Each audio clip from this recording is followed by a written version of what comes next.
તો સમગ્ર વિશ્વમાં મંકી પોક્સના વધતા જતા કેસોની વચ્ચે કેન્દ્ર સરકારે પાકિસ્તાન અને બાંગ્લાદેશની સરહદો સાથે દેશના તમામ બંદરો એરપોર્ટ પર એલર્ટ જાહેર કર્યું છે। કેન્દ્રીય સ્વાસ્થ્ય મંત્રાલય અધિકારીઓને બહારથી આવતા પ્રવાસીઓમાં મંકી પોક્સના લક્ષણો અંગે સતર્ક રહેવા જણાવ્યું। સત્તાવાર સૂત્રોએ જણાવ્યું કે સ્વાસ્થ્ય મંત્રાલયે દિલ્હીની 3 મોટી કેન્દ્રીય હોસ્પિટલો રામ મનોહર લોહિયા, સફદરજંગ અને લેડી હાર્ડિંગમાં નોડલ કેન્દ્રો બનાવ્યા છે। મંકી પોક્સના દર્દીઓની સારવાર અને સંભાળ માટે આ હોસ્પિટલોમાં આઇસોલેશન વોર્ડ બનાવવામાં આવ્યા છે। કેન્દ્રે તમામ રાજ્ય સરકારોને તેમના રાજ્યોની હોસ્પિટલોમાં મંકી પોક્સના દર્દીઓ માટે જરૂરી વ્યવસ્થા કરવા પણ સૂચના આપી છે।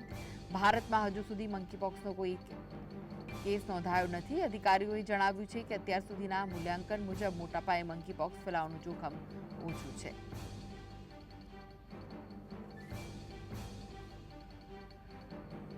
તો મંકી પોક્સના લક્ષણો શું છે તેના પર નજર કરીએ તો તાવ આવે છે, શરીર પર ઉઝરડા પડવા લાગે છે, ત્વચા પર લાલ ચકામા પડે છે, સતત ઠંડી લાગે છે, માથાનો દુખાવો થાય છે અને સ્નાયુઓમાં પણ દુખાવો થતો હોય છે, વધુ પડતો થાક લાગે છે,